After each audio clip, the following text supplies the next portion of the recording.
ألم نجعل الأرض مهادا والجبال أوتادا وخلقناكم أزواجا وجعلنا نومكم سباتا وجعلنا الليل لباسا وجعلنا النهار معاشا وبنينا فوقكم سبعا شدادا وجعلنا سراجا وهاجا وأنزلنا من المعصرات ماء سجاجا لنخرج به حبا ونباتا وجنات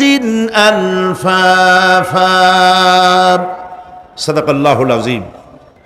আমি আজকে যে আয়াতগুলি তেলাওয়াত করেছি এই আয়াতগুলির মধ্যে দেখা দৃষ্টান্তগুলি আল্লাহ চোখে দেখা দৃষ্টান্তগুলিকে আঙ্গুল দিয়ে দেখাচ্ছেন যে দেখো এইগুলি যে আল্লাহর পক্ষে সম্ভব, তিনি তোমাকে মৃত্যুর পরে জিন্দা করাও তার জন্য সম্ভব। সেজন্য তিনি বলছেন ألم نجعل الأرض مهادا والجبال أوتادا। এটা কি সত্য কথা নয় যে আমি তোমাদের জন্য এই পৃথিবীকে একটি বিছানা হিসাবে বানিয়ে দিয়েছি,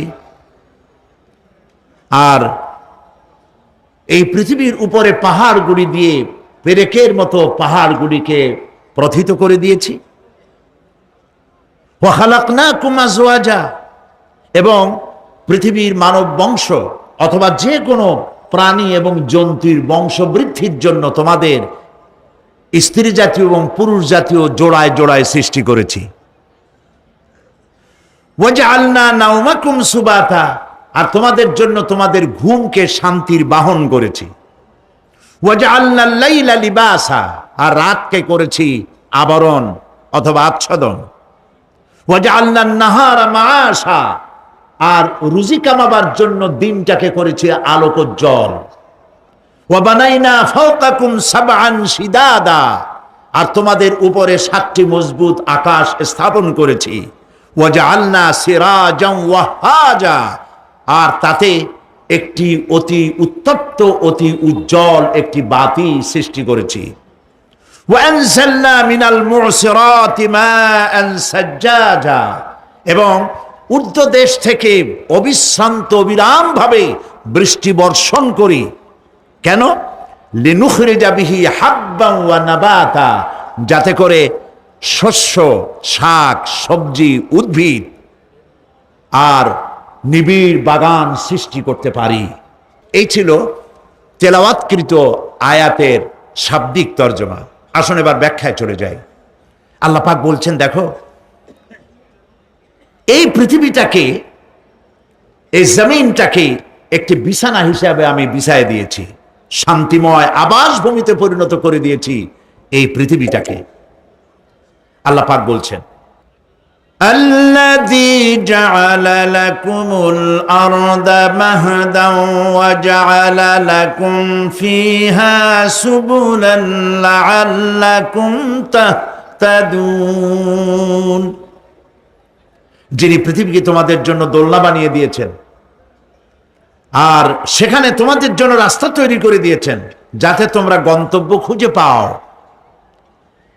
সূরা নাবার মধ্যে আল্লাহ পাক পৃথিবীকে বলেছেন বিছানা, আর সূরা আয-যুখরুফের মধ্যে বলেছেন দোলনা। পৃথিবীটাকে আল্লাহ কি বললেন? দোলনা। দোলনার মধ্যে শিশু যেমন শান্তিতে ঘুমায় থাকে, এই পৃথিবীটাকে তোমার জন্য শান্তিতে ঘুমাবার জন্য, চলাফেরা করার জন্য আমি এই পৃথিবীকে শান্ত করে দিয়েছি। সুবহানাল্লাহ। এবং গন্তব্যের জন্য, যাতায়াতের জন্য আমি রাস্তা বানিয়েছি। আপনি বলবেন রাস্তাগুলি তো আমরা বানাইছি গম দিয়ে, ইট দিয়ে, পাথর দিয়ে। হ্যাঁ, আপনি বানাতে পারেন, রাস্তা আপনি বানাতে পারেন, কিন্তু যখন আপনারা কেউ বানান নাই তখন এই পথগুলি আল্লাহরই বানানো ছিল। বিশেষ করে পাহাড়িয়া এলাকায়, পাহাড়িয়া এলাকায় কোন গভর্নমেন্ট গিরিপথ তৈরি করেছে বলেন তো দেখি? কে বানিয়েছে? আল্লাহ পাক তৈরি করেছেন।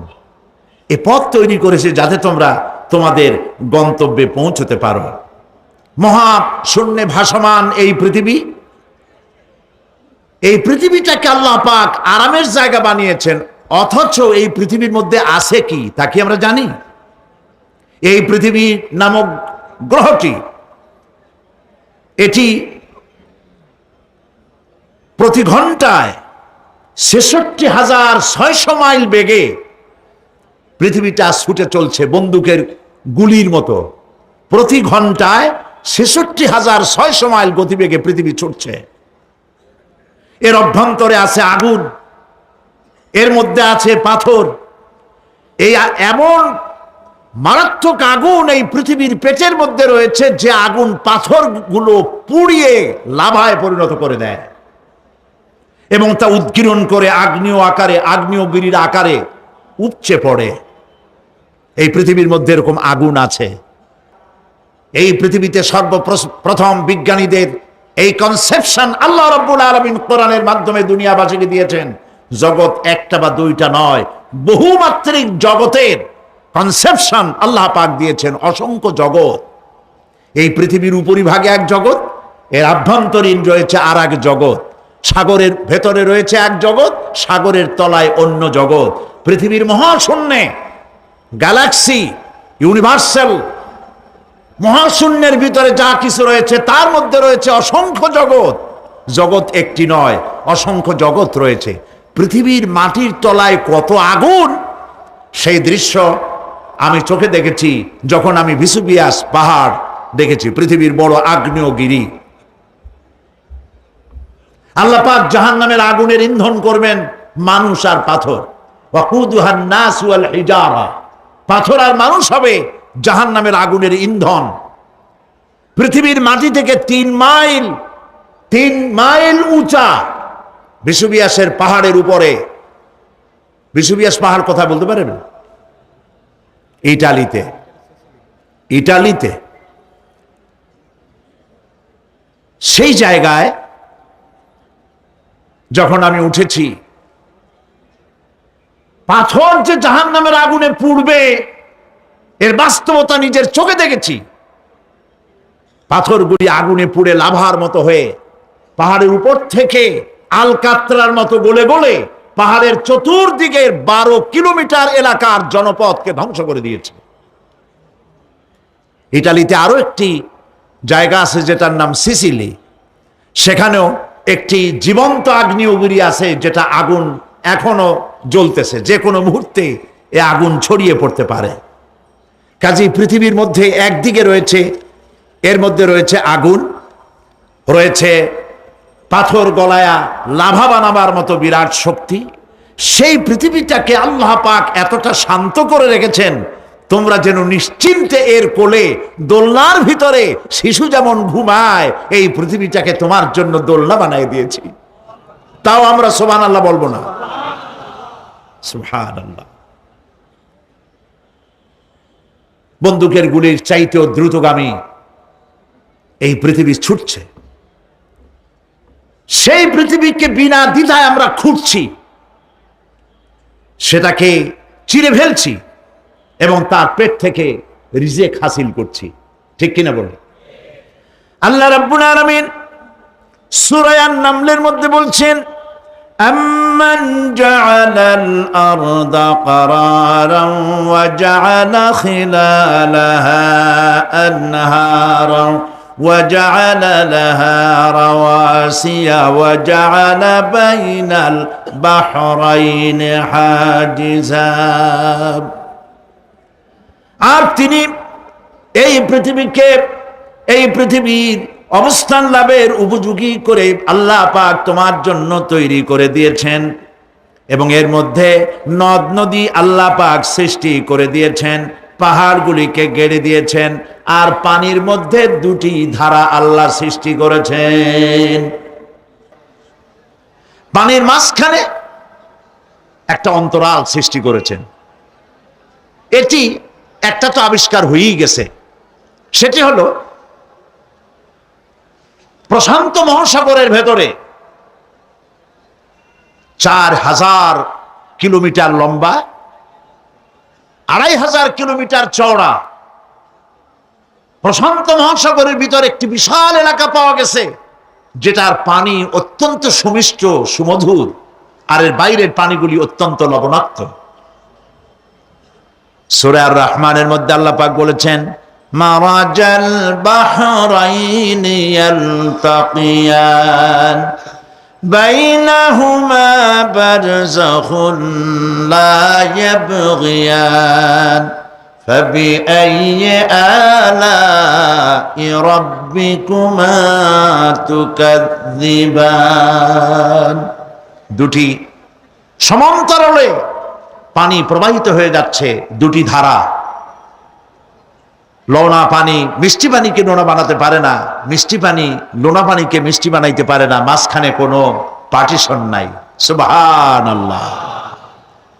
আমার দেশের পদ্মা, গঙ্গা, যমুনা, মেঘনা এর মিষ্টি পানিগুলি ভাটি এলাকার বঙ্গোপসাগরের নোনা পানির মধ্যে ছুটে যায়, আবার জোয়ারের টানে বঙ্গোপসাগরের মুখ তিতা হয়ে যায়। এমন নোনা পানি মিষ্টি দরিয়ার মধ্যে এসে ঢুকে যায়, কিন্তু বঙ্গোপসাগরের নোনা পানি মিষ্টি পানিকে নোনা বানাতে পারে না। আবার নোনা পানিগুলি মিষ্টি এলাকায় গিয়ে মিষ্টিরেও খারাপ বানাইতে পারে না। আল্লাহ রাব্বুল আলামিন বলেন, এগুলি আমার আইন। মানে কার আইন? আফাগায়রা দীনিল্লাহি ইয়াবগুন ওয়ালাহু আসলামা মান ফিস সামাওয়াতি ওয়াল আরদি তাওআন ওয়া কারহা। আকাশে আর জমিনে যা কিছু আছে সব আনুগত্যের মস্তককে আমার সামনে অবনতি করে দিয়েছে। সুতরাং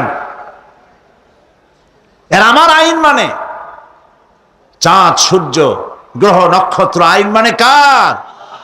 চিল্লায় বলুন। আল্লাহ পাক এই পৃথিবীকে সুন্দর করে সাজিয়ে দিয়েছেন,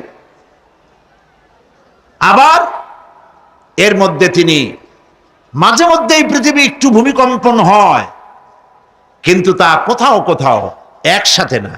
একসাথে যদি সারা পৃথিবীতে ভূমিকম্প হইতো, সৃষ্টি জগতে অস্তিত্ব বিলুপ্ত হয়ে যেত। কথা বুঝতে পেরেছে?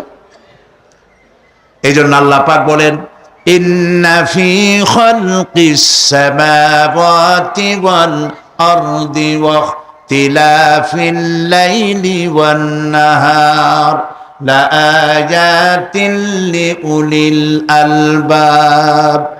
নিশ্চয়ই আকাশ এবং জমিনের সৃষ্টির ব্যাপারে আর রাত আর দিনের পরিবর্তনের ব্যাপারে যারা জ্ঞানবান তাদের জন্য রয়েছে আল্লাহ পাকের নিদর্শন।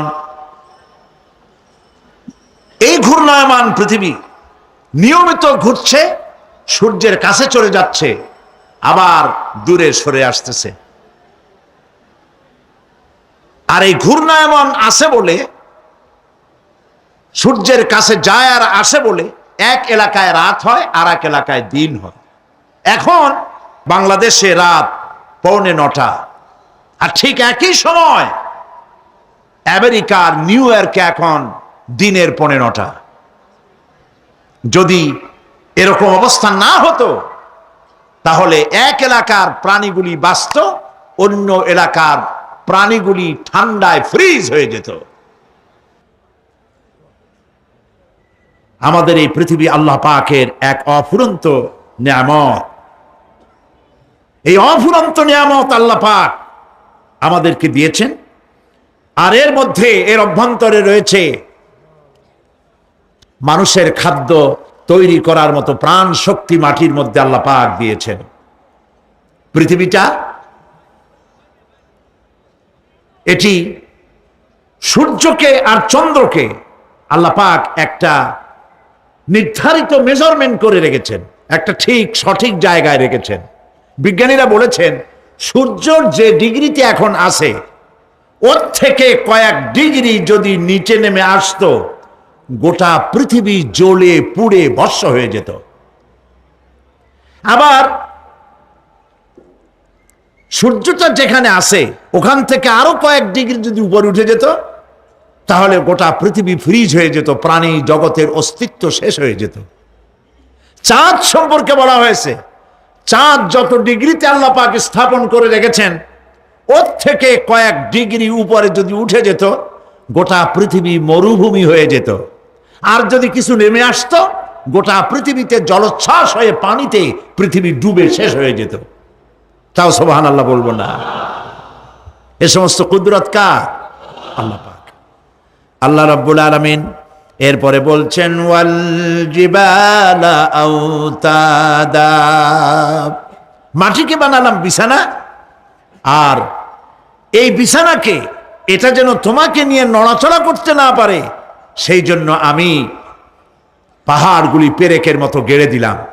এখানে আছে যে পাহাড়কে পৃথিবীর মধ্যে পেরেকের মতো গেড়ে দিছি। কেন দিছি সেটি এসছে অন্য আয়াতে।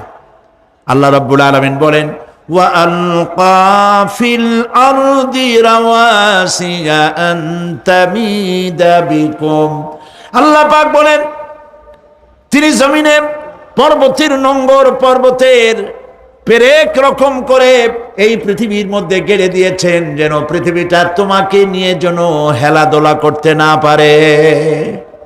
এই পাহাড় পৃথিবীর ভারসাম্য রক্ষা করেছে। পাহাড়গুলি আজকে মানুষেরা কাটা শুরু করেছে ইন্ডাস্ট্রি বানাবার জন্য, বাড়িঘর বানাবার জন্য। পাহাড় যারা কাটছেন আত্মঘাতী কাজ করতেছেন। প্রকৃতির ভারসাম্য, এনভায়রনমেন্ট নষ্ট তো আমরাই করতেছি, ঠিক কিনা বলেন? কারা নষ্ট করতেছে? আমরা নিজেরাই করতেছি, আত্মঘাতী কাজ করছি। এই পৃথিবীতে কত পাহাড় দরকার, কত গাছ দরকার, কত পানি দরকার, সে কথা কে বলতে পারবেন? বলেন সবাই। আল্লাহ পাকের যা কিছু তিনি সৃষ্টি করেছেন সেগুলির উপরে হস্তক্ষেপ করা, কিছু কিছু জিনিসের উপরে হস্তক্ষেপ করা মারাত্মক আত্মঘাতী। পাহাড়গুলি দিয়ে এই সুউচ্চ পাহাড় শুধু খিল বানায় রাখছেন আল্লাহ, পেরেক বানায় রাখছেন, শুধু তাই নয়, এই পাহাড়ের উপরে পানি জমে থাকে বরফ হইয়া। আমরা যখন প্লেনে যখন যাই, ঢাকা এবং চিটাগং যে ফ্লাইটগুলি আসা যাওয়া করে, এগুলি 9,000, 10,000, 11,000 ফিট দিয়ে উচ্চতায় উড়ে আসে। কিন্তু আমরা যখন ইন্টারন্যাশনাল ফ্লাইটে উড়ি, তখন সেগুলি চলে 35 থেকে 40,000 ফিট পর্যন্ত উচ্চতায় উড়ে যায়।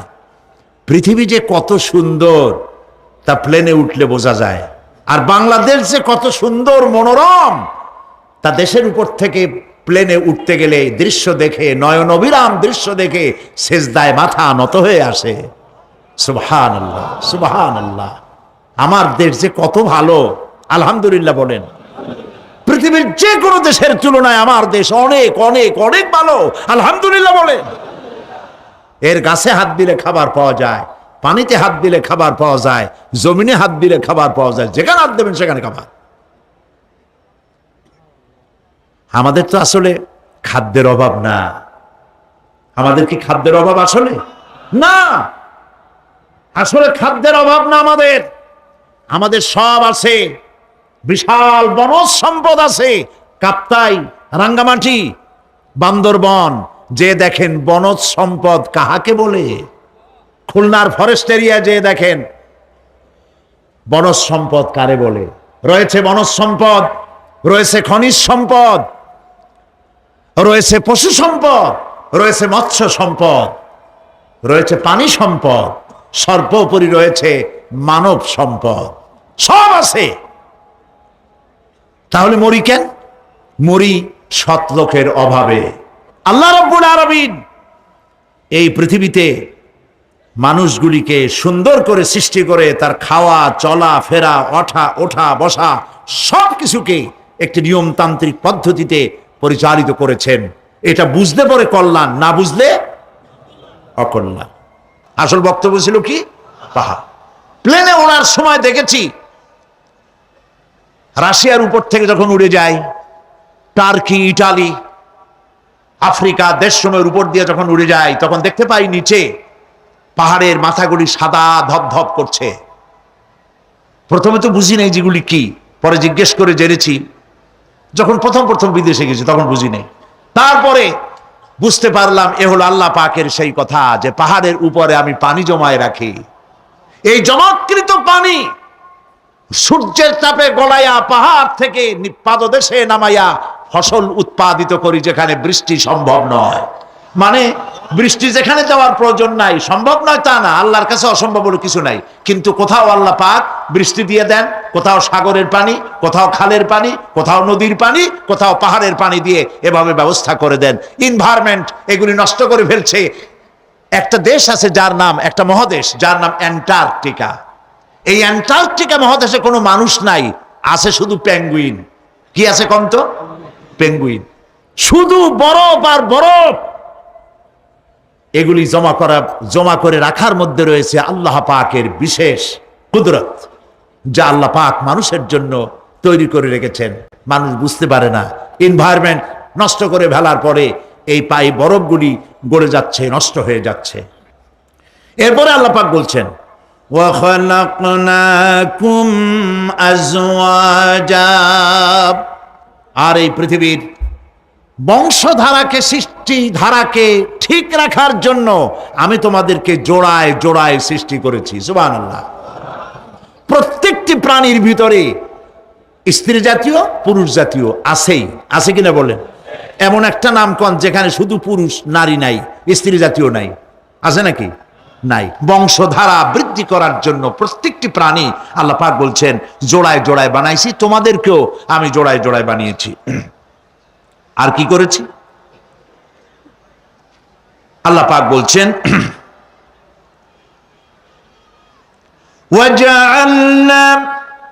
وَجَعَلْنَا نَوْمَكُمْ سُبَاتًا, একদিকে তো জোড়ায় জোড়ায় বানালাম পুরুষ এবং স্ত্রী। এই পুরুষ আর স্ত্রী সৃষ্টি করার ভিতরে রয়েছে আল্লাহ পাকের নিদর্শন। কার নিদর্শন বলুন? কোরআনে কারীম আল্লাহ পাক বলেন, وَمِنْ آيَاتِهِ أَنْ خَلَقَ لَكُم مِّنْ أَنفُسِكُمْ أَزْوَاجًا لِتَسْكُنُوا إِلَيْهَا وَجَعَلَ بَيْنَكُم مَّوَدَّةً وَرَحْمَةً إِنَّ فِي ذَلِكَ لَآيَاتٍ لِقَوْمٍ يَتَفَكَّرُونَ। আর আল্লাহ পাকের অসংখ্য নিদর্শনের মধ্যে এটিও নিদর্শন যে তিনি তোমাদের থেকে তোমাদের জোড়া সৃষ্টি করেছেন, তোমাদের স্ত্রী বানাইছেন। কেন? লিতাসকুনু ইলাইহা, যাতে করে তুমি তার কাছ থেকে তোমার মনের প্রশান্তি, সেও এবং তুমিও উভয়ের কাছে মনের প্রশান্তি খুঁজে পাও। ওয়া জাআলা বাইনাকুম মাওয়াদ্দা, আর আল্লাহ পাক তোমাদের মধ্যে সৃষ্টি করেছেন ভালোবাসা। ওয়া রাহমা, আর পরবর্তী সময় সৃষ্টি করেছেন দয়া এবং করুণা। লিতাসকুনু ইলাইহা বলতে বোঝানো হয়েছে যে এই ব্যবস্থা আপনি আপনি হয়নি, এটি একটি উদ্দেশ্যকে লক্ষ্য করে হয়েছে। একে অপরের নিকটে যেন শান্তি পায়, প্রশান্তি পায়, একজন আরেকজনের কাছে পূর্ণ মাত্রায় তাই মিলিত হওয়ার জন্য নির্জন পরিবেশের আশ্রয় নেয়। আর এভাবে করি আল্লাহ পাক মানব বংশের এই ধারাকে অব্যাহত রেখেছেন। সুবহানাল্লাহ। ওয়া জাআলা বাইনাকুম মাওয়াদ্দা, আর তোমাদের মধ্যে আল্লাহ পাক ভালোবাসা সৃষ্টি করেছেন। এই কথা বলার এর ব্যাখ্যা কি? ভালোবাসা সৃষ্টি করেছেন এর ব্যাখ্যা এরকম হতে পারে, কয়েক রকম। আমি যেটা জেনেছি সেটি হচ্ছে এরকম, ভালোবাসা সৃষ্টি হওয়ার তো কথা ছিল না। এক পর্যায়ে ভালোবাসা থাকবে কোন একটি বিশেষ সময়, বাকি সব সময় ঝগড়া হবে, এটাই হওয়া স্বাভাবিক ছিল। ধরুন মেয়ের বাড়ি চট্টগ্রাম, ছেলের বাড়ি বরিশাল। মেয়ে শুটকি খেতে খুব পছন্দ করে, ছেলের গন্ধও সহ্য করতে পারে না। মেয়ে বলে খড়ে যাতে, আর ছেলে বলে যে কমে যাও। মানে একজন আর একজনের ভাষার সাথে মিল নাই। কথা ঠিক কিনা বলেন? ভাষার সাথে মিল নাই, রুচির সাথে মিল নাই। একজনের টক পছন্দ করে আর একজনের টক সহ্য করতে পারে না, আর একজনের শুটকি খায় আর একজনের শুটকি পছন্দ করে না। কাজেই রুচি আর অভ্যাস ইত্যাদি দিয়ে সারাদিন স্বামী স্ত্রীর মধ্যে ঝগড়া হওয়া স্বাভাবিক ছিল, ঠিক না? আল্লাহ পাক বলেন সেখানে আমি এই স্বামী স্ত্রী যখন হয়ে যায় তখন দুজনের মধ্যে আমি ভালোবাসার সৃষ্টি করে দেই। আর সে ভালোবাসা এমন পর্যায়ে চলে যায়, স্ত্রী তার স্বামীর জন্য জীবন দিতে চায়, স্বামী তার স্ত্রীর জন্য জীবনের সবকিছু উজাড় করে দিতে চায়।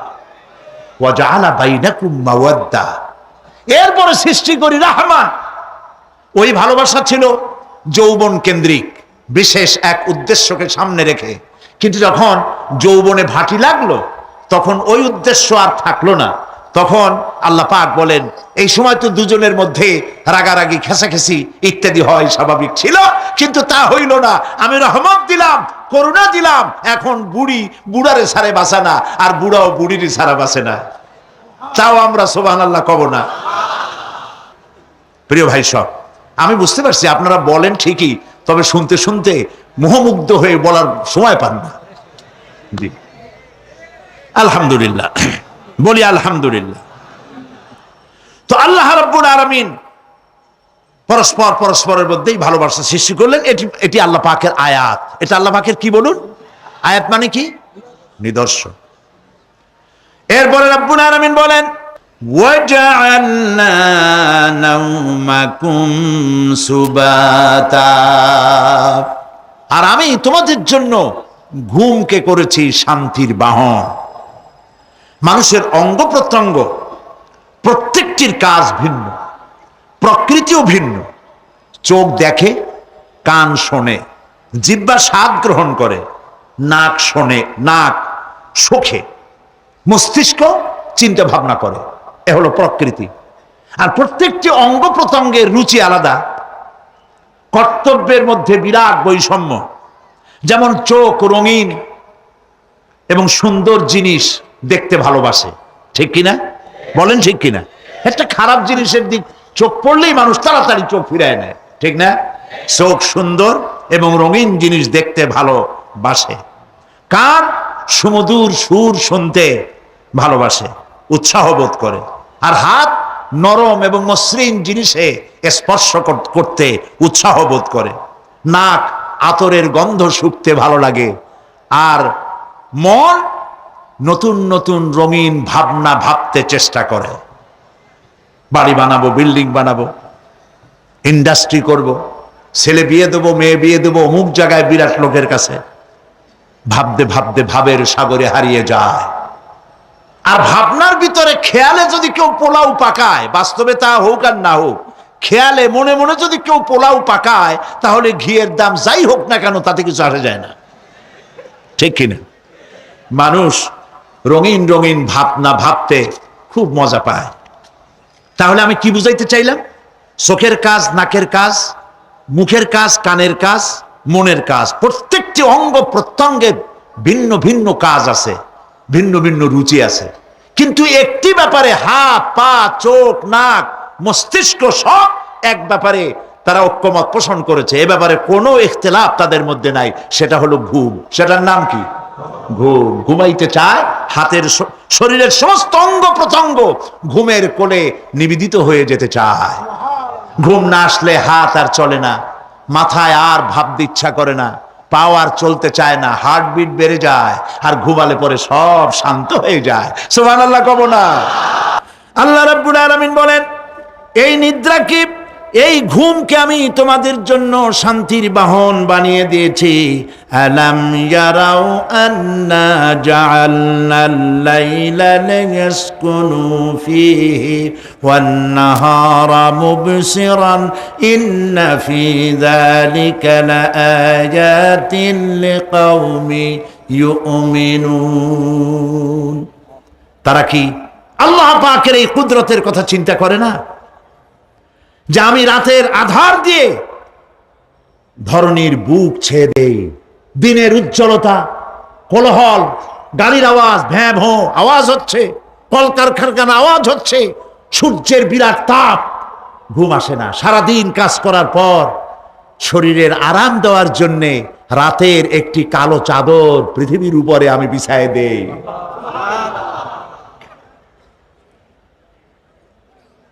আর মানুষ আরাম গ্রহণ করে। শুধু মানুষ না, সব প্রাণী আরাম গ্রহণ করে। সুবহানাল্লাহ। এবং এরপরে দিনের আলো দিয়ে উদ্ভাসিত করি, যেন বিশ্রামের পর নতুন করে আবার কাজের সমস্ত উদ্দীপনা নিয়ে নতুন করে কাজে ঝাঁপিয়ে পড়তে পারে। কয়েক ঘন্টা দিন হাড় ভাঙা খাটুনি খেটেছে, রিক্সা চালাইছে, গাড়ি চালাইছে, আড়াই মনের বস্তা মাথায় করে টেনেছে, চিন্তা ভাবনা করেছে।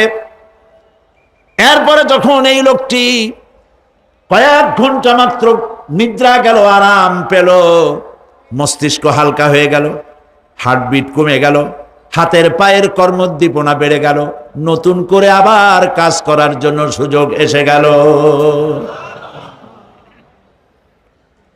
দুনিয়ার মানুষকে কর্মক্ষম রাখার জন্য আল্লাহ পাক ঘুমকে বানিয়েছেন নিয়ামত। সুবহানাল্লাহ বলেন। ওয়ামিন আয়াতিহি মানামুকুম বিল্লাইলি ওয়ান নাহারি ওয়াবতিগাউ মিন ফাদলিহি। আল্লাহ পাক বলেন, তোমাদের রাত আর দিনের বেলায় নিদ্রা যাওয়া, এবং এটাই হচ্ছে তার অনুগ্রহ।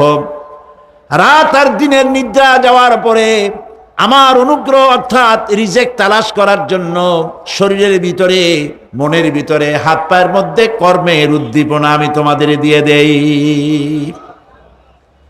মহাবিজ্ঞানী আল্লাহ রাব্বুল আলামিনের এই বিশাল কুদরত এবং দয়া যে মানুষকে তিনি ক্লান্তি দূর করার জন্য তিনি ঘুম দিয়েছেন, আলহামদুলিল্লাহ বলি।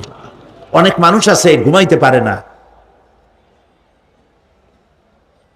ঘুমাবার জন্য ফেনার গান খায়, ঘুমাবার জন্য ভেলিয়াম খায়, সিডাক্সিন খায়, রিল্যাক্সিন খায়, কত অক্সিজেন, অক্সিজেন, কত কিছু খায়, তারপরেও ঘুম আসে না। এই ঘুম যার আসে না বিরাট নিয়ামত থেকে বঞ্চিত। ঘুম একটি নিয়ামত, আলহামদুলিল্লাহ বলি, আলহামদুলিল্লাহ বলি। বিশাল নিয়ামত ঘুম। আল্লাহ যে সমস্ত নিয়ামত আমাদের জন্ম থেকে শুরু করে এ পর্যন্ত বডির মধ্যে দিছেন, মৃত্যুর আগে আল্লাহ যেন একটিও কেড়ে না নেন, বলি আমিন। আল্লাহ রাব্বুল আলামিনের পরে বলেন, ওয়াজআলনাল লাইলা লিবাসা ওয়াজআলনান নাহারা মাআশা। আর রাতকে করেছি আচ্ছাদন, আবরণ, দিনকে রুজি কামাবার জন্য ব্যবস্থা করে দিয়েছি। দিনের বেলা রুজি কামাবেন, দিনের বেলায় ঘুমায় থাকবেন না। বহুত মানুষ আছে সকালবেলায় ঘুম দিল, 12টা 1টা বাজে গেল। উর্দুতে ছোটবেলায় পড়েছিলাম, জিসনে সোয়া উসনে খোয়া, যে ঘুমাইলো সব সর্বনাশ করলো। অসময় ঘুমানো, অসময় ঘুমানো সর্বনাশ হয়ে যাবে সব।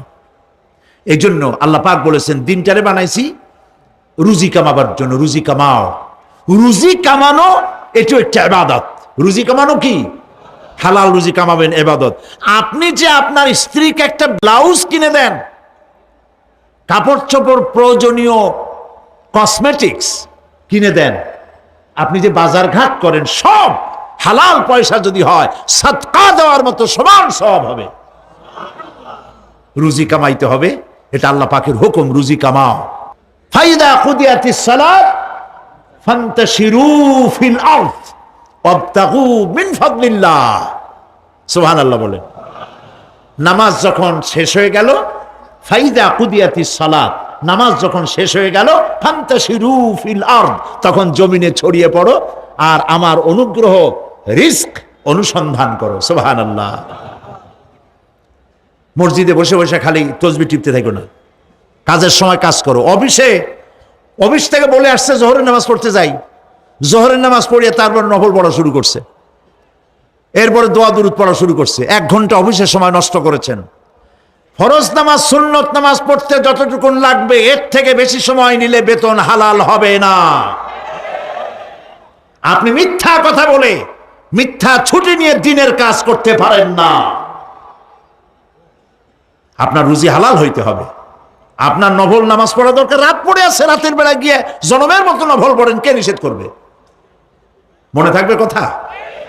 প্রিয় ভাই সব, হযরত ওমর ফারুক রাদিয়াল্লাহু তাআলা আনহু, তিনি একবার মসজিদে নববীর মধ্যে দেখলেন ফজরের সময়, জোহরের সময় তিনি দেখলেন, ফজরে যাদের দেখলাম এক জায়গায় বসা 5-7টা লোক, জোহরে তো তাদেরই দেখতেছি, আসরের সময় দেখলেন ওইখানে বসা, মাগরিবেও দেখলেন, এশায়ও দেখলেন।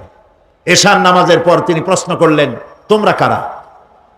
বলল যে আমরা হলাম দূরের থেকে আসছি, মসজিদে নববী শ্রেষ্ঠ মসজিদ, এখানে বসে বসে আল্লাহর জিকির আজগার করি। তা আল্লাহর জিকির আজগার করো, নামাজ পড়ো, খাও কি? কাজে কিছু লোক আছে ওরা মেহেরবানি করে রান্না করে আনিয়া আমাদের খাওয়াইয়া যায়। হযরত ওমর ফারুক রাদিয়াল্লাহু তাআলা আনহু বললেন, তাহলে তো তোমার চাইতে, তোমরা যে কয়জন এখানে বসে ইবাদত করো, তোমাদের চাইতে ওই ব্যক্তি অনেক উত্তম যে নিজে রুজি কামাই করে তোমাদের খাওয়ায় যায়, তোমরা তো অলস। শুনে রাখো, নামাজের সময় ছাড়া আগামীকাল এই জায়গায় যদি বসা দেখি, ব্যাট মারে বের করে দেবো মসজিদ নববী থেকে। ইসলাম কাজের প্রতি উদ্দীপনা দিয়েছে, ইসলাম কাজের ট্রেনিং দিয়েছে। সুবহানাল্লাহ বলে কাজ করো আর খাও, বসে বসে বাপের বোঝা হইও না। প্রিয় ভাই সব, এরপরে আল্লাহ পাক বলছেন, ওয়াবানাইনা ফাওকাকুম সাবআন শিদাদা, আর তোমাদের উপরে আমি তোমাদের উপরে শক্ত মজবুত 7টি আকাশ সৃষ্টি করেছি। সুবহানাল্লাহ। এর থেকে বেরিয়ে যাওয়ার কোনো উপায় নাই, এতে ফাটল ধরাবারও কোনো উপায় নাই। এবং এই আকাশটাকে আমি আবার সুন্দর করে সাজায় রাখছি, নয়ন অভিরাম দৃশ্য সার্বক্ষণিকভাবে আমি রেখেছি, রাতের আধারে যা দেখা যায়। সেটা কি? আল্লাহ রাব্বুল আলামিন বলেন, ইন্না যায়্যানাস সামাআদ দুনিয়া বিজিনাতিনিল কাওয়াকিব, এই দুনিয়ার আকাশখানিকে তারকা প্রদীপ দিয়া সাজায় রেখেছি মনের মতো। দেখো তুমি তাকাইয়া, কি সুন্দর করে আকাশকে সজ্জিত করে রেখেছি। আল্লাযী খালাকা সাবআ সামাওয়াতিন তিবাকা মা তারা ফি খালকির রাহমানি মিন তাফাউত ফারজি'ল বাসারা হাল তারা মিন ফুতুর। ক্ষমাশীল তিনি, সপ্ত আকাশ রচিলেন থরে থরে, কোনো ত্রুটি হেরিবে না তার পূর্ণ সৃজন পরে। চাহো তুমি তার সৃষ্টি পানে, দেখো কিছু ভুল চুক, ফিরাও তোমার নয়ন খানি, ফিরাও তোমার মুখ। জোরে বলেন নাই, বলেন আলহামদুলিল্লাহ, সুবহানাল্লাহ। এক দরবেশ, সে একবার এক বট গাছের তলায় বসিয়া এই আয়াত পড়তেছিলেন। এই আয়াত পড়ে তার মনে উঠলো, আল্লাহ পাক বলছেন হাল তারা মিন ফুতুর, দেখো কি কোনো ভুল চুক, আবার তাকাও।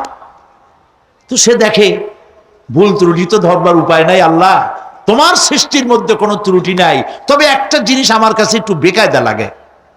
সেটা কি? সে বলছে যে আল্লাহ, এই যে বট গাছ, বিশাল গাছ, যেমন গাছ ফলটা তো ওইরকম হয়নি, তাল গাছটা যেমন ফলটাও ওই রকম, নারকেল গাছটা যেমন ওই রকম, বেল গাছটা যেমন ফলটা ওই রকম, সালটাটা যেমন ফলটা ওই রকম, ঠিক না? কিন্তু এত বড় বট গাছ, ফল একেবারে একটু একটু। দরবেশ সাহেব শীত হয়ে শুয়ে শুয়ে এগুলি চিন্তা করতেছিলেন। হঠাৎ করে একটা বটের ফল, আধা পাকা ফল, অনেক উপর থেকে বৃন্তচ্যুত হয়েছে, দরবেশ সাহেবের নাকের ডগার উপরে টস করে পড়ছে। পড়ার সাথে সাথে নাক জ্বলিয়ে উঠছে। কান ধরে তওবা করে দরবেশ সাহেব সেজদায় পড়ে গেছেন, আল্লাহ কি বুড়িরা করলাম, আমার চিন্তা মতে যেমন গাছ তেমন ফল, তালের সাইজের যদি হইতো, যে পজিশনে আমার নাকের উপরে পড়ছে, নাক তো ভালো, মাথাও গুঁড়ো গুঁড়ো হয়ে যেত। সুবহানাল্লাহ, সুবহানাল্লাহ। আল্লাহ পাক বলছেন, সুম্মারজি'ল বাসারা কাররাতাইন ইয়ানকালিব ইলাইকাল বাসারু খাসিআউ ওয়া হুয়া হাসির।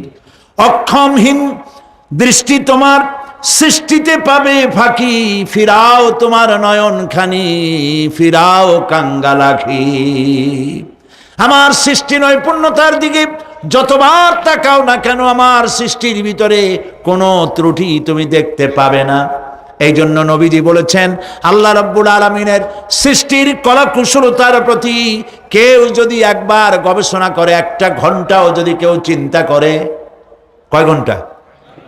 একটি ঘন্টা আল্লাহর সৃষ্টি নৈপুণ্যতা সম্পর্কে একটি ঘন্টা যদি কেউ চিন্তা করে, গবেষণা করে, নবীজি বলেছেন ওই বান্দার আমল নামায় আল্লাহ পাক 60 বছরের নফল ইবাদতের সব লিখে দিবে। চিন্তা করো, গবেষণা করে, শ্রদ্ধায় মাথা নত হয়ে আসবে, আপনাতেই সেজদা করবে। সুবহানাল্লাহ। এরপরে আল্লাহ পাক বলেন ওয়াজআলনা সিরাজাও ওয়াহাজা, আর আমি তোমাদের উপরে আকাশ সৃষ্টি করেছি, আর ওর মধ্যে আমি সৃষ্টি করেছি মহাশূন্যে এক অতি উত্তপ্ত, অতি উজ্জ্বল এক বাতি সৃষ্টি করেছি। সিরাজ শব্দের অর্থ হলো সূর্য, ওয়াহাজ এ শব্দের অর্থ হচ্ছে একই সাথে অতি উত্তপ্ত, অতি উজ্জ্বল। সূর্যের ব্যাস হচ্ছে এই পৃথিবীর চাইতে, সূর্যের ব্যাস হচ্ছে পৃথিবীর চাইতে 109 গুণ, এবং এর আয়তন পৃথিবীর চাইতে 13 লক্ষ গুণ বড়। আর দূরত্ব হচ্ছে পৃথিবীর মাটি থেকে 9,30,00,000 মাইল ব্যবধানে এই সূর্যকে আল্লাহ পাক স্থাপন করেছেন। এই সূর্যের মধ্যে যেমন রয়েছে তাপ, আবার তেমন রয়েছে আল্ট্রা ভায়োলেট রে। সূর্যের মধ্যে অনেক কিছু আছে, এখনো বিজ্ঞানীরা তা আবিষ্কার করতে পারে নাই। এর মধ্যে কল্যাণধর্মী জিনিসও আছে এবং অকল্যাণ জাতীয় কিছু জিনিস আছে। সেটা কি কারণে, সেটা আল্লাহ ভালো জানেন, আমরা জানি না। আমরা মনে করি অকল্যাণ, আল্লাহ জানেন ওর মধ্যে কি কল্যাণ আছে। যেমন সাপের বিষ, আমরা সাপ দেখলেই মারি, কিন্তু সাপ আপনাকে ক্ষতি না করলে আপনি মারবেন কেন? আর যদি ক্ষতি করার মনে হয়, ক্ষতির মতো মনে হয়, মেরে ফেলে দিন। এটা বলা হয়েছে হাদিস শরীফে, ক্ষতিকর মনে হলে মেরে ফেলে দিন। কিন্তু সাপ তার বিষের মধ্যে মানুষের জীবন রক্ষাকারী ওষুধ সাপের বিষ দিয়েই তৈরি হয়। সূর্যের মধ্যে অকল্যাণ ধর্মিক যা আছে সেটা কেন, এটা আমরা জানি না। এখন অকল্যাণ ধর্মী যে জিনিসটাকে বিজ্ঞানীরা মনে করেন, সেটার নাম হলো আল্ট্রা ভায়োলেট রে, অতি বেগুনি রশ্মি। এই অতি বেগুনি রশ্মি, এটার অ্যাকশন হচ্ছে এই যে প্রাণী জগতের মধ্যে যদি এটা লাগে, এসে পড়ে, পৃথিবীতে যদি স্পর্শ করে, তাহলে ক্যান্সার সহ নানাবিধ দুরারোগ্য ব্যাধিতে গোটা পৃথিবী ছড়িয়ে পড়বে। ওই আল্ট্রা ভায়োলেট রে যাতে পৃথিবীর মাটি স্পর্শ করতে না পারে, সেজন্য আল্লাহ রাব্বুল আলামিন ওজোন স্তর তৈরি করেছেন। OZONE, ওজোন স্তর তৈরি করা আছে, যাতে করে ওই রেটা পাস করতে না পারে। সেই রেতে বিজ্ঞানীরা লক্ষ্য করেছে, রেতে ফাটল ধরেছে। সূর্য কত দূরে? 9,30,00,000 মাইল দূরে। মানুষেরা, বিজ্ঞানীরা টের পেয়েছে যে ওজোন স্তরে ফাটল ধরেছে। সুবহানাল্লাহ। আল্লাহ পাক বলছেন ওয়ামা উতীতুম মিনাল ইলমি ইল্লা কালিলা, তোমাদেরকে খুব সামান্যতম জ্ঞান আমি দান করেছি। সামান্য জ্ঞান দিয়ে গেছে কদ্দূর দেখেন। সুবহানাল্লাহ বলেন। চিন্তায়, শ্রদ্ধায় মাথা নত হয়ে আসবে। এগুলি যদি হয় সাধারণ জ্ঞান, ছোট্ট জ্ঞান, সামান্যতম জ্ঞান, তাহলে আমার আল্লাহ সুবহানাহু ওয়া তাআলার জ্ঞান কত অসীম, কত অনন্ত, কত চিরন্তন। সুবহানাল্লাহ। সে আল্লাহ রাব্বুল আলামিন ওজোন স্তরকে রেখেছেন, ওটা ক্র্যাক করেছে। কেন ক্র্যাক করেছে? ক্র্যাক করেছে এনভায়রনমেন্ট নষ্ট করার কারণে। আমরা গাছ কেটেছি, যত গাছ কেটেছি তত গাছ লাগাই নেই। টেলিভিশনে যে গাছ সম্পর্কিত যে বিজ্ঞাপনগুলি দেওয়া হয়, এগুলি নিছক কোন বিজ্ঞাপনের উদ্দেশ্যে বিজ্ঞাপন নয়, এগুলি বাস্তব। নবী করিম সাল্লাল্লাহু আলাইহি ওয়াসাল্লাম গাছ কাটতে নিষেধ করেছেন। প্রয়োজনে কাটুন, প্রয়োজনে, বিনা প্রয়োজনে আপনি গাছের পাতাও ছিঁড়বেন না, প্রয়োজনে গাছটাও কেটে ফেলতে পারেন। পাতা ছিঁড়বেন না কেন? যেহেতু প্রত্যেকটি পাতা আল্লাহ রাব্বুল আলামিনের জিকির করছে। এই গাছগুলি কেটে কেটে প্রকৃতির ভারসাম্য আমরা নষ্ট করেছি। গাছ আমাদের বন্ধু।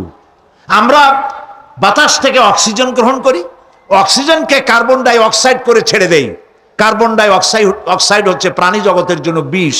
এই বিষকে নষ্ট করে দিয়ে অক্সিজেনকে পরিশোধিত করা, রিফাইন করার কোন ফ্যাক্টরি পৃথিবীতে নাই।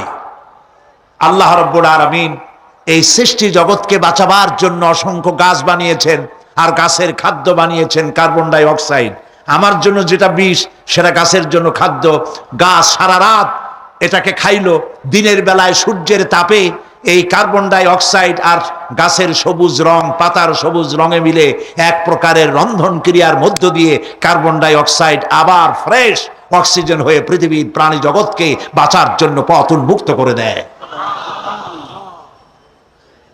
আল্লাহ সুবহানাহু ওয়া তাআলা তিনি বলছেন, এভাবে করে আমি এই সূর্যের তাপ দিয়ে পৃথিবীবাসীকে কল্যাণধর্মী হিসেবে সূর্যকে সৃষ্টি করেছি। এই সূর্যের তাপ, এটি একটি বিরাট অগ্নিকুণ্ড। কোটি কোটি বছর ধরে ভূপৃষ্ঠে আলো এবং উত্তাপ ছড়িয়ে যাচ্ছে। সুবহানাল্লাহ বলেন। বলেন তো, পৃথিবীর সমস্ত আগুন সব যদি এক জায়গায় করা হয়, সূর্য এক সেকেন্ডে যে তাপ পৃথিবীতে দেয়, ওরকম এক সেকেন্ডের তাপ পৃথিবীর সব আগুন এক জায়গায় হইয়া সমভাবে সর্বত্র ছড়াতে পারবে কি? সুবহানাল্লাহ। মসজিদ আন-নববী আশ-শরীফ, আল মদিনা আল মুনাওয়ারা, সোনার মদিনা। সুবহানাল্লাহ। আমি মদিনায় গিয়া এবারও বলছি, আল্লাহ যদি ফাহাদের মাফ করতে চান, মসজিদে নববী এবং মসজিদে হারামের যে এক্সটেনশন এবং হাজিদের জন্য যে উপকার করেছেন, আল্লাহ যদি মাফ করতে চান, এটা বড় আকারের একটা ওসিলা হয়ে যেতে পারে। এক সময় গরমে কষ্টে অস্থির হয়ে যেতাম মসজিদে নববীতে, এখন মসজিদে নববীতে ঢুকলে মনে হয় জান্নাতের মধ্যে। আর জান্নাত তো চিন্তা করা যায় না, কোনো চোখ নাই যা দেখছে, কোনো কল্পনা নাই, যা মন নাই যা কল্পনা করছে, এটার সাথে তুলনাই হবে না। তবে মনে হয় যেন জান্নাতের মধ্যে ঢুকে গেছি। প্রত্যেকটি খামের গোড়া থেকে ঠান্ডা বাতাস উঠতেছে, প্রত্যেকটি পিলারের গোড়া থেকে। মসজিদে নববী থেকে 3 কিলোমিটার দূরে এসি প্লান্ট। পৃথিবীর সব থেকে বড় এসি প্লান্ট হচ্ছে মদিনা মুনাওয়ারায় এসি প্লান্ট, যেটা দিয়ে মসজিদে নববী, যেখানে 8 লক্ষ মানুষ একসাথে নামাজ পড়তে পারে। ঠান্ডা উঠতেছে। সুবহানাল্লাহ। ভাইদের বলি, হজ যারা করছেন, পয়সা করি আছে, হজ করেছেন, ভালো করেছেন, মাঝে মধ্যে সময় পেলে রমজান মাসে যায়েন। মানুষেরা আমাদের দেশের হলিডে করতে কপাল পোড়ারা সিঙ্গাপুর যায়, ব্যবসা করতে যান, আমার আপত্তি নেই, আমেরিকা যান, সিঙ্গাপুরে যান, ব্যাংকক যান, হংকং যান, থাইল্যান্ড যান, যেন বললে সেখানে যান। কিন্তু হলিডে করার জন্য এই সব জায়গায় না গিয়া পয়সাগুলি জমাইয়া রমজান মাসে যাইয়েন মদিনা মুনাওয়ারায়, আর আল্লাহর ঘর মসজিদে হারামে। সুবহানাল্লাহ। কোরআন নাজিল কেমনে হয়েছে তা তো দেখি নাই। ইমাম যখন তারাবির মধ্যে তেলাওয়াত করেন, মনে হয় যেন আকাশ থেকে এখনো কোরআন নাজিল হচ্ছে। সুবহানাল্লাহ। কি তেলাওয়াত! যেমন শেখ আব্দুর রহমান আস-সুদাইস, তেমন সাউদ আশ-শুরাইম, তেমন শেখ আব্দুর রহমান আল হুজাইফি। সুবহানাল্লাহ, সুবহানাল্লাহ। তো আল্লাহ তার কুদরত দিয়ে এই পৃথিবীকে ভরে রেখেছেন, নিয়ামত দিয়ে ভরে রেখেছেন। মুসলমানদের জন্য সবচাইতে বড় নিয়ামত কোরআন শরীফ নিয়ামত, কাবা শরীফ নিয়ামত, মসজিদ আন-নববী আশ-শরীফ, আল মদিনা আল মুনাওয়ারা। সুবহানাল্লাহ। সবাই বলেন সুবহানাল্লাহ। আল্লাহ রাব্বুল আলামিন বলছেন, وأنزلنا من المعصرات ماء ثجاجا। আমি আকাশ থেকে তোমাদের জন্য অবিশ্রান্ত বিরাম ভাবে বৃষ্টি বর্ষণ করি। কেন? লিনুখরিজা বিহি হাব্বান ওয়া নাবাতা ওয়া জান্নাতিন আলফাফা। আকাশ থেকে বৃষ্টি বর্ষণ করি যাতে করে শাক সবজি শস্য দানা খাদ্য এই জমিন তোমাদেরকে উৎপাদিত করে দেয়। আলহামদুলিল্লাহ। সেই জন্য আল্লাহ পাক বলছেন, দেখো আকাশ থেকে যে পানিটা নাজিল করলাম, বৃষ্টি দিলাম, এই বৃষ্টির পানি আনলাম কই থেকে? সমুদ্র থেকে। সমুদ্রের পানি মিষ্টি না নোনা? জবাব দেন না। আকাশ থেকে যখন পড়ে তখন এটা কি মিষ্টি, নোনা না মিষ্টি? আল্লাহ রাব্বুল আলামিন বলেন, আফারাইতুমুল মাআল্লাযী তাশরাবুন আনতুম আনজালতুমুহু মিনাল মুজনি আম নাহনুল মুনজিলুন। তোমরা যে পানি পান করো, এই পানি আকাশ থেকে কে নাজেল করে? তোমরা করো না আমি আল্লাহ করি? কে করে বলেন? আল্লাহ পাক বলছেন, লাউ নাশাউ জাআলনাহু উজাজান ফালাউলা